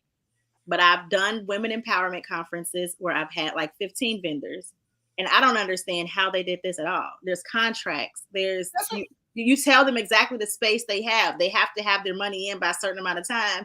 We don't play no game. Like for y'all to be your own network and to have these successful business and to have like it is so weird to me that little old me is more organized than y'all when I have my events. It's so And weird. I don't care what event it is. If it's an organized event, you will fill out some form of information about what you're selling. They will give you what your dimensions are. They will tell you if a table is even provided or if you will have to do your own Bring it. setup. Yes. All of that information is given to you. You sign up and you pay your fee. It will even tell you if they prefer that you promote. Like it Yes. depends on the particular organized event, but that contract is clearly laid out. And in the event you don't come, we still keep your money. Right. They Yep. don't refund. They say you lose your money. The money Then is you gone. lose your money if you But do not. sometimes when folks do not show up, that has happened. But that happens, right? And so Yeah. now it's to the point where you request to be a vendor, you don't show up, you just lost your You $100, just lose it. $75 or whatever it is, Right. because they need to recoup that cost because they were waiting for you to be there, you weren't, and somebody else Right. took your spot. Right. So the way that everything is organized and handled, and they trying to buy Party City balloons at the last minute and blow them up and everything, I just was thoroughly confused. And then I didn't even see the stage. I'm sure we're going to see more next week. I also don't understand where this money goes. Okay, so we're having this event. Community. To the community. That's what they said. We're having a community event. So people are purchasing merch and things. So is this for the community? It was just like a business event where people could buy into what was going on. Is that what the purpose of And the Black the money that's raised needs to go back to the community. That's what I'm saying. What happens to the money that's raised? Is the That raise? was what Kimmy was trying to find out. That's why Melanie was wanting to feed. That's why Kimmy was trying to find out where the money is going, because Marceau was trying to pocket the money. That's what it looks like. It looks like Marceau was trying to get it. Well, he could have just been honest and said that the money was going back into the cost of the event. Yeah. There is no extra. Like, so this is, but see, they didn't have a budget. And that's another thing. When they did that little punk ass PowerPoint, I didn't even see a budget. So how much are you trying to spend? What part is sponsorship? Like, what is your out-of-pocket cost? So if you're charging this $100, then that's going to cover that overhead cost. But when Kimmy was trying to ask all of this, y'all kept trying to say she crazy. Everything costs. And y'all didn't even think about sponsors till Mel said it. So y'all didn't even have a laid out budget. They have a whole bunch, but Letitia was over that, so it kind of explains why. But she has a master's degree in what? In what? She went to school. She did. Is it real? What is it? I know she got I know she got the real estate now, but I don't know what. I think it was business though, wasn't it? I thought it was business. And then she got a real estate license afterwards, because you don't get a graduate degree in real estate. Like that is a certificated program that you take for like a year or whatever, right?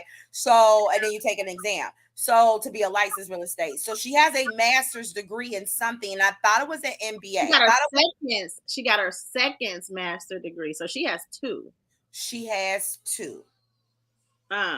She got one in real estate. The comment says she has an MBA. Yeah, she has an MBA. It says she has one college. What is it? College of Business, and then a master's in real estate development. I didn't know that was a master's program. But maybe where she got it from, maybe that's a major. I never saw a master's program for real estate development ever. But maybe that's a focus. Yeah. Very, very interesting. So with her MBA, I am sure there has been some accounting classes and budgeting and planning in some of your courses. And I understand why Melody said No. no. Mm-hmm. Once again, Mel was vindicated because no. Can Show you your shirt. Show your shirt. every Wednesday? I can see why Mel said no. So I actually enjoyed this episode. At all. It doesn't appear that business is her calling. And you know what? And that's okay. Sometimes we get these degrees. Let me talk to the millennials and everybody that's going. Sometimes we get a degree and it's collecting goddamn dust. Like you tried it and was like, I don't really like it. And that is okay.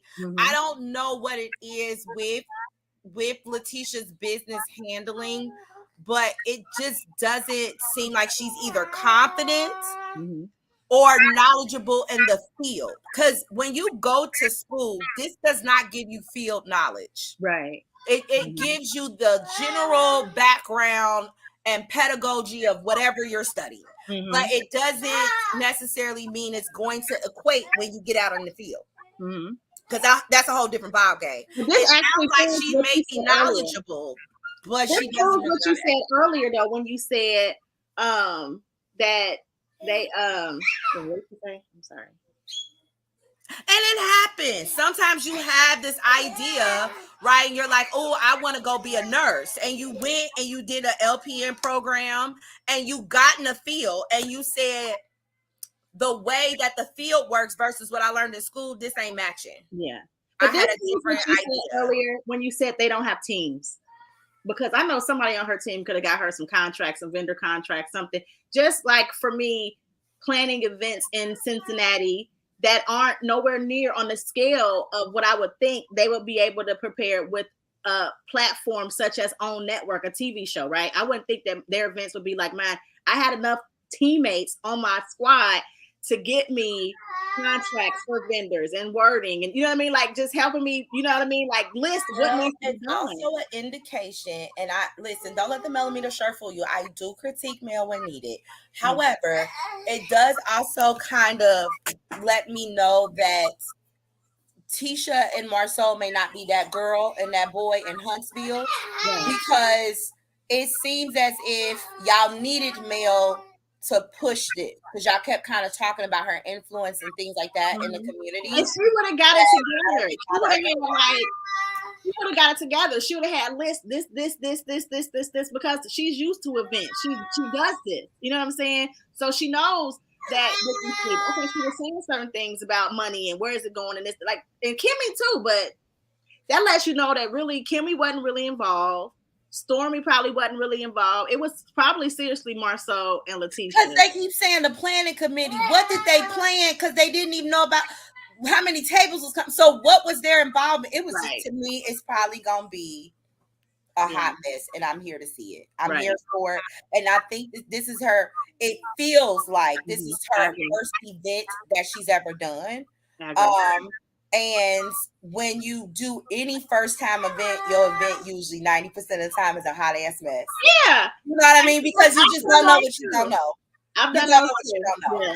Yeah. And I get it. I do get it. But my stuff wasn't on the platform like this. So if I'm about to put myself on the platform, I'm about to bring in some people that know what they're doing so I can look good. That's just me.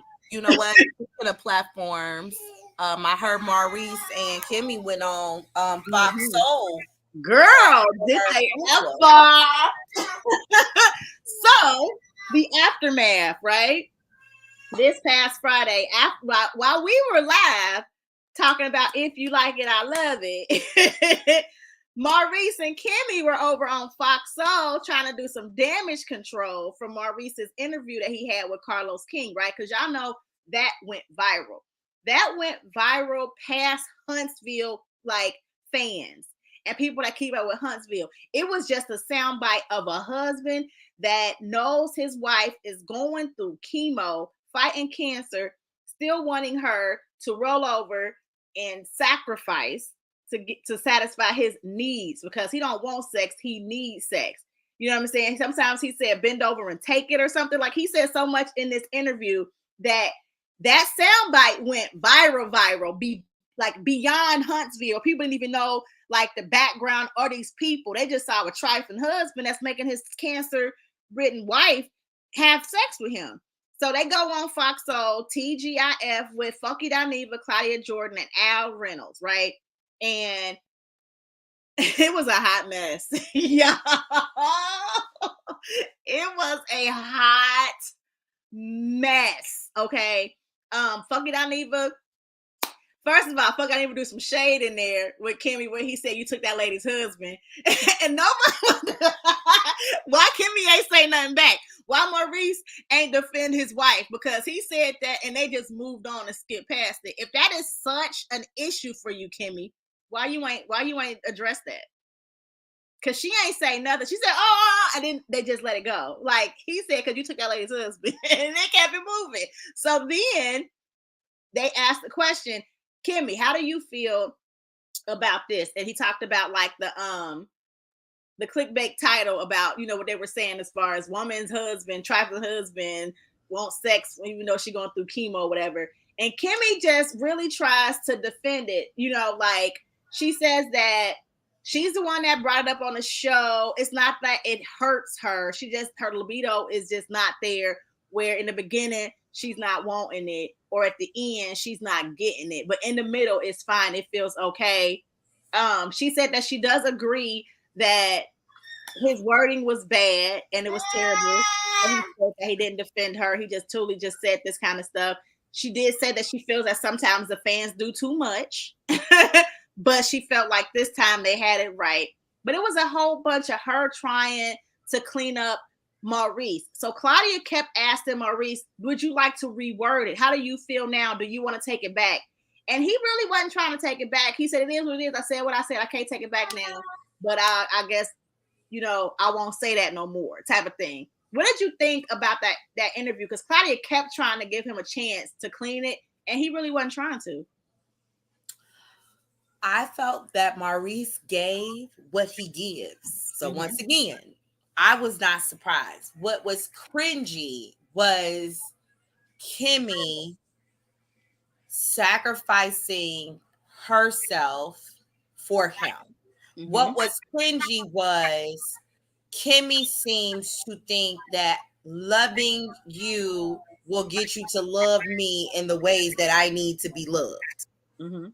Right? If I continue to protect you, then you're going to eventually come on board and protect me in the ways that you need to. So on this show, I'm going to even protect you on this platform so that you can see and I can model for you how I want to be protected, and it doesn't work.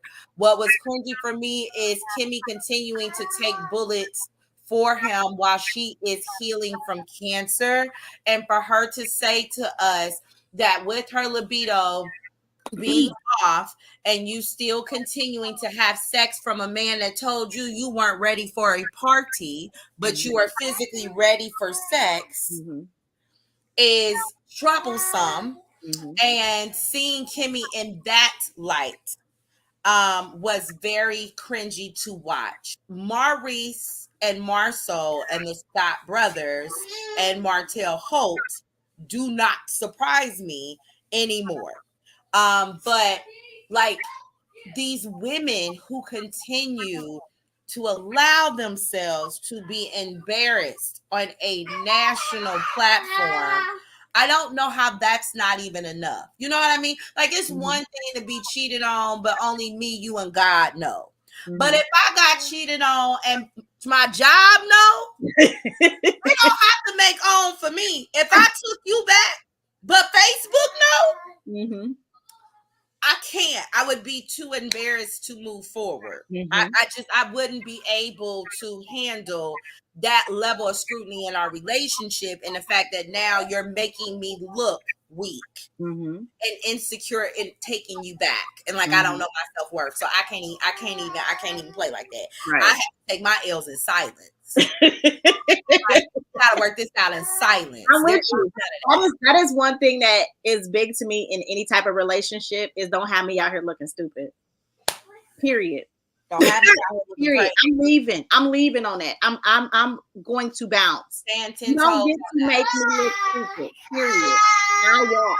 Yeah, because Period. it's almost as if when you publicly embarrass your spouse, you no longer make it a in-house problem. You have Yeah. now opened it for other people to be in our business because you embarrassed me by taking that chick to our favorite restaurant, and now everybody's called. Like, you have placed it on a level where I can't even seem to contain our privacy. Right. And once our privacy is kind of effed up, it is hard to navigate in this social space with you. And Well, that's just us being in Cincinnati, let alone our own network. The whole world, the world can see it. That's one thing that I think that when we see those red pill podcast guys that do something for providing and protecting, for me, providing and protecting means more than just physically protecting or monetarily providing. I need you to provide a safe space where I can be vulnerable and I can feel protected and safe with you. I need you to protect me from being embarrassed out in this world. And when you leave me open to be talked about, ridiculed, made fun of by millions of people, oh hell no. Like that's not it. I'm not staying in no stuff like that. So I applaud Mel for leaving. I don't know why y'all so mad at that, but I applaud Mel for leaving because Martell is constantly still, even though she is no longer with him, he's still doing it. Let me tell y'all, if y'all haven't figured it out yet, I'm sure Kimmy and Maurice are on their way to the divorce line too. And I'm sure, and not that I even wish this on them, but the stress and strain that I'm seeing on television, I cannot imagine what that looks like when they say and cut. Yes. I cannot. And then once y'all filmed it and had that argument, you have to now rewatch it with us. Yeah.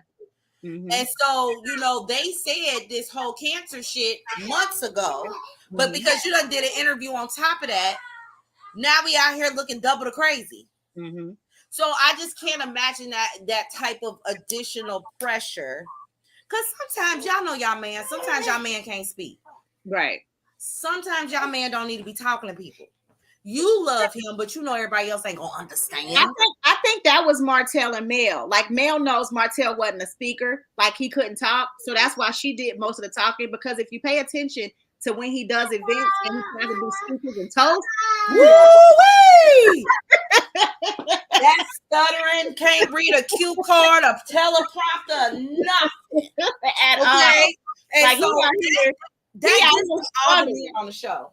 Why your girl Ariana ain't helping you out, buddy? Because you're struggling. And that's also giving me like Marsol and Maurice. They do not translate well on interviews. No. They don't have they don't speak in a manner that even makes them likable. Like, okay, now after this interview, I feel like I have a deeper understanding.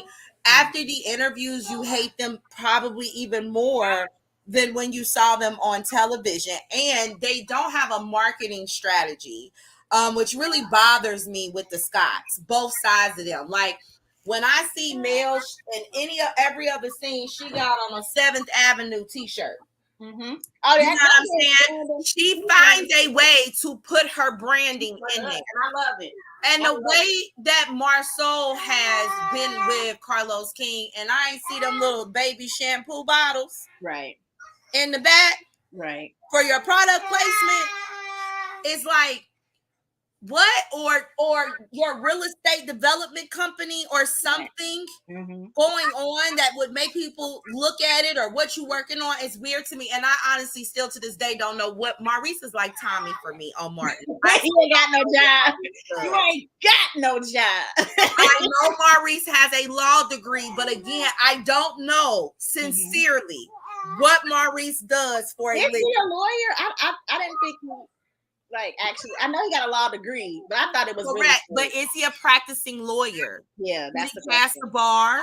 Yeah, that's the because question. Here's the thing: he had a law degree and he was cutting hair. So when was that? Exactly. Ooh, girl, come on now. So when was that? When was that? So I'm not saying he wasn't cutting hair while going to school. Not what I'm saying. I'm just trying to get a time. I don't know what he does. I know that he was a barber, but I ain't never seen Maurice go to work. Call me crazy.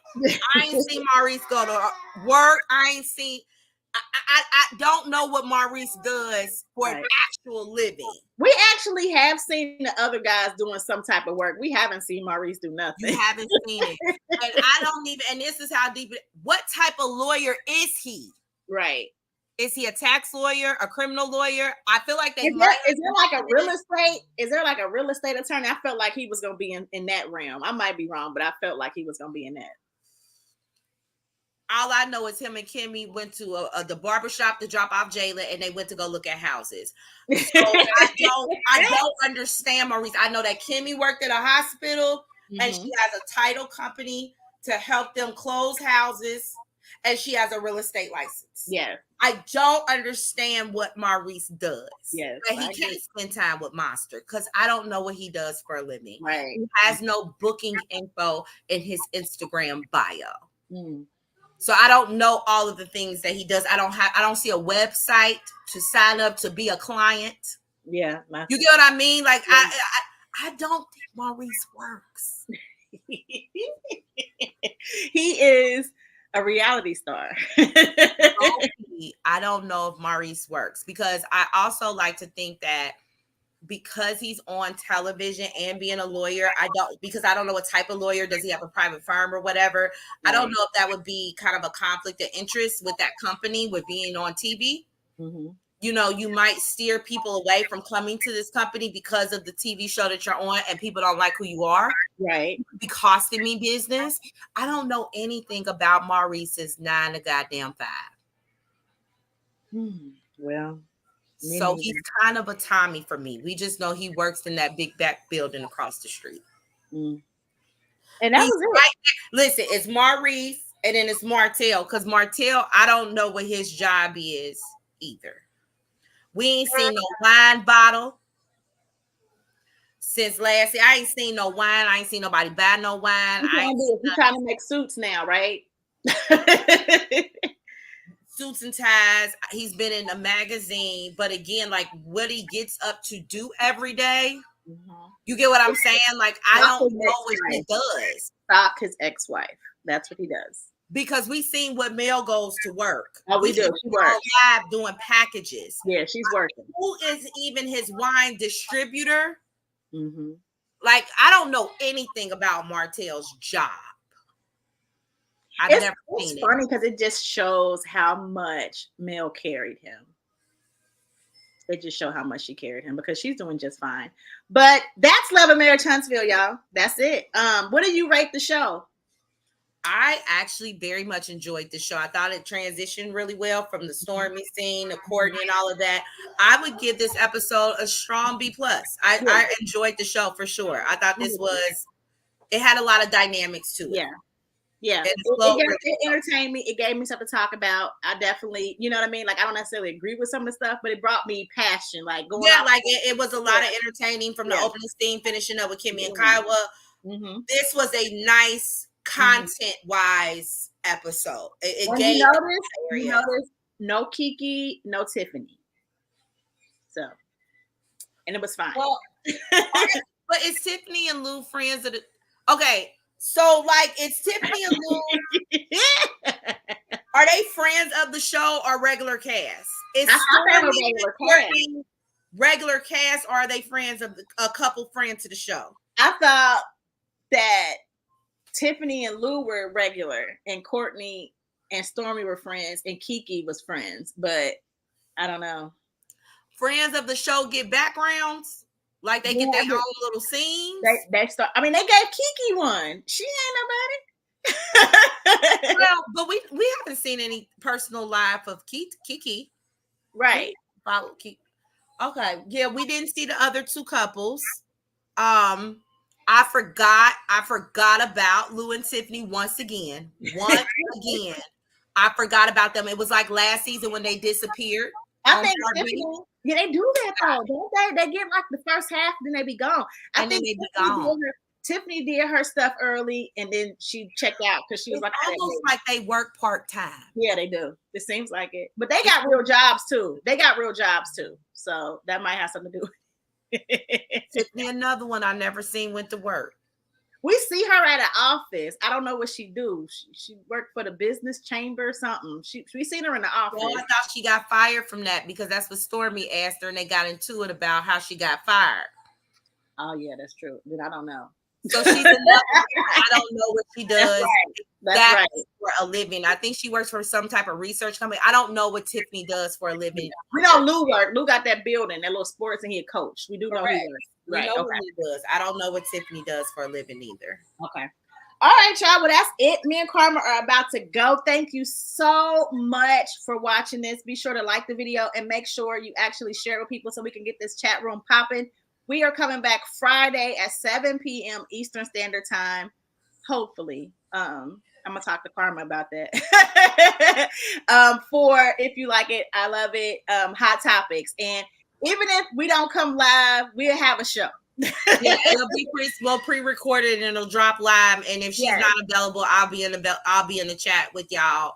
Chat it up in the chat. So either way it goes, something will drop on Friday. You can continue to send us your hot topics. Yes. I almost feel like I should be a hot topic. Before we end out, I deleted the post. Did you? Okay. I deleted the post. Okay. I deleted the post because we talked about I don't want to go viral for being an agitator. Right. I don't want my content to be salacious. So I deleted that wonderful piece of reach and content off my Facebook for that. Okay. So so definitely come back Friday. Don't you got a book or something you want to tell the people? I do, y'all. I got a book out called what is it? Dang it. I'm saying If You Like It, I Love It. I need to make a book that's called that. But this book is called Woman to Woman: 10 Ways We Sabotage Relationships. The link is in the bio. So guys, support. Get the book. It's a quick read. It's not a long book, and it's like a conversation of me talking to one of my homies. So I want y'all to read it and check it out. Also, Karma has journals for you guys on Amazon as well. You can journal about your life. Journaling is very healing and therapeutic. I'm learning that now from doing it myself. So get you guys a journal. And also, back to school's coming up. Get your cute little, your kids some nice little journals for school so they can be taking notes, and they can be taking notes in style. Again, both of the links are in the description. So click the link and support. It's Prime Week. Y'all shopping anyway, so go ahead and make that happen. Go to our Amazon storefront. Go ahead and shop it up. Yes, we love you guys, and we thank you so much for supporting us. And then we will talk to y'all again on Friday, okay?